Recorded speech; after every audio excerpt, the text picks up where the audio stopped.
Magbibigay lamang po tayo ng konting tips para sa mga aplikante, yung mga naghahanap ng trabaho sa abroad. Hanggat wala pa po kayong pinipirmahan na kontrata at hinihingi ni agency yung passport ninyo, wag nyo pong ibigay. Kasi pag nag-apply ka sa isang agency at wala ka pang kontratang pinirmahan at wala ka pang visa, wala pa po yung kasiguraduhan. So, papaano kung gusto mong mag-back out? Hindi mo na makakuha yung passport mo. Karamihan pa naman sa mga agency, hino-hold nila yung passport. Tinatakot nila ang kanilang aplikante na pag nag-back out, magbabayad siya ng malaki kahit wala pa siyang visa at wala pa siyang kontratang pinirmahan. So hanggat hindi pa po sigurado ang inyong application sa isang agency, wag na wag po kayong magbibigay ng original na dokumento. Tsaka lang kayo magbibigay ng original na dokumento pag visa stamping na. Kasi kailangan dyan ng original passport tulad ng biometrics, TECO, or basta visa stamping, kailangan dyan ng passport ninyo, original passport.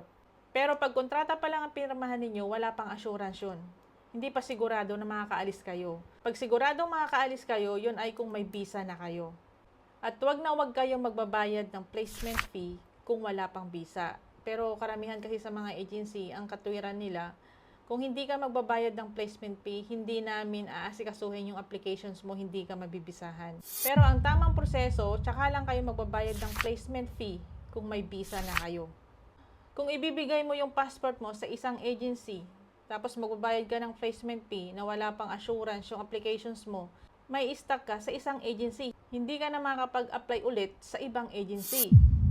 Pero tayong mga aplikante, sumusunod lang tayo sa sinasabi ng mga agency. Bakit? Dahil nga gusto nating makaalis agad sa bansang Pilipinas. Gusto natin agad magkaroon ng trabaho sa abroad. Pero hindi natin iniisip minsan yung ginagawa ng agency natin ay mali. Kadalasan pa ang ginagawa ng ibang agency, for example, nagbayad ka ng placement fee ng 50K. Pero ang sinusulat nila sa resibo, 10K, 15K lang. Ganun ang gawain ng ibang agency. Naranasan ko na yan. So, hindi ka pa nakakaalis, lubog ka na sa utang. May mga agency din na humihingi ng NC2 certificate kasi nagbabase sila sa resume mo, kung ano yung mga work experience mo. Pero bakit ang mahal ng sinisingil nilang bayad sa NC2? May natanggap po kaming reklamo, ang sinisingil po nila is 16,000 pesos. So, sana yung mga ganitong agency maimbestigahan ng ating Department of Migrant Workers. Mag-test the training na lang po kayo kaysa naman magbayad pa kayo ng malaki. At hindi lang yan, may mga natatanggap din tayong reklamo na DH sa Hong Kong kasi kailangan nila ng NC2, so pinagbabayad sila ng 8K pesos. Dahil lamang sa NC2 certificate na ibibigay nila doon sa aplikante, nagpapatunay na dumaan siya sa training. So hindi pa nakakaalis si aplikante, lubog na sila sa utang kasi napakadaming bayarin. Pero tayo ay bilang isang aplikante, kung ano yung sinasabi ng isang agency na dapat itong bayaran, binabayaran na lang natin dahil kagustuhan nating umalis. Kung nagreklamo ka naman, hindi nila ayusin application mo kasi sinasabi nila, aplikante ka pa lang pero reklamador ka na. Kaya yung ibang agency, ayaw nila ng ex-abroad, mas gusto nila yung baguhan. Kasi yung mga baguhan wala pang alam sa sistema na niloloko sila ng ibang agency, pero at least nun is nakaalis sila. Uulitin ko guys wag na wag muna kayo magbibigay ng original passport ninyo sa isang agency kung wala pang assurance ang inyong applications. Lalo na kung wala pa kayong kontratang pinirmahan at lalo na pag wala kayong visa. Kasi kung ibibigay mo yung passport mo sa isang agency na wala pang kasiguraduhan ng applications mo, may stuck lamang doon. Sayang yung oras mong mag-a-apply. At saka pag nag-apply ka sa abroad, huwag kang mag-stick sa isang agency. Applyan mo lahat. Kung sinong mauna, dun ka.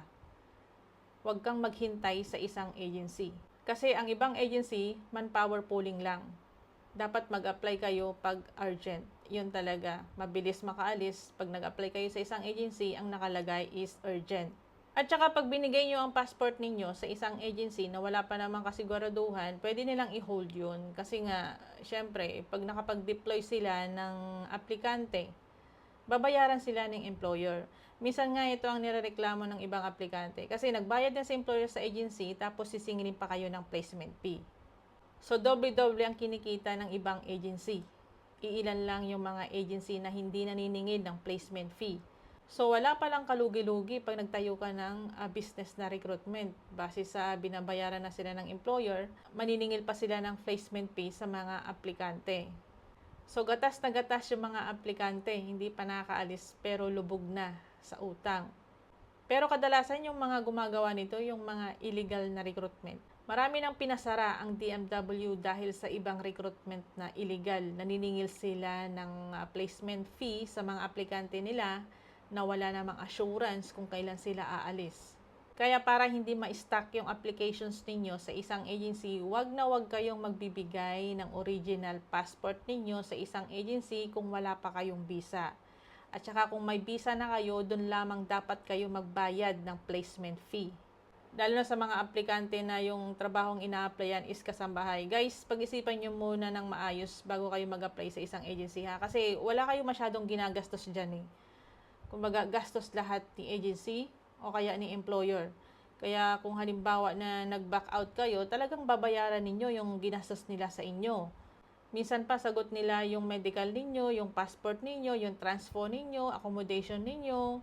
Kaya pag-isipan muna bago kayo mag-apply para hindi kayo magka-problema. I-hold talaga nila yung mga original dokumento nyo dahil nga sila ang gumastos sa inyo.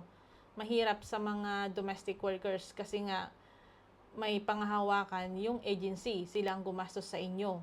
Kaya dapat bayaran nyo muna yung ginastos nila bago nyo makuha ang inyong dokumento. Kaya bago mag-apply, pag-isipan muna para hindi kayo magka-problema at hindi kayo ma-stress. Kayo din naman kasi minsan ang nagbibigay ng stress sa buhay ninyo. Bakit kayo mag-a-apply na hindi buo yung loob ninyo? Pagdating sa abroad, ilang araw pa lang, ilang buwan pa lang, gusto nyo nang umuwi. Siyempre, magagalit po yung agency ninyo dahil gumastos sila, nag-effort sila. So, pag-isipan ng maayos bago mag-apply. Lalo na ngayon, pinatupad ang repatriation. Halos lahat gusto nang umuwi ng Pilipinas. Marami akong kilalang ganito eh. Nag-apply sila sa isang agency. Wala pang assurance. Ilang taon na hanggang ngayon nag-aantay pa rin sila. Yung original dokumento nila, pinasa nila sa isang agency. Kinukuha nila pero ayaw ibigay ni agency kasi nga magmumulta daw sila. Bakit sila magmumulta? Wala pa namang assurance yung applications nila. Wala pa silang visa, wala pa silang employer, hindi pa nakapirma ng kontrata. So, kailangan guys, kung aplikante ka pa lang at alam mong niloloko ka ng agency, dapat matuto ka ng sumagot. Dahil pagdating sa ibang bansa, mas maloko pa ang mga tao doon. Walang makakatulong sa'yo kundi ang sarili mo.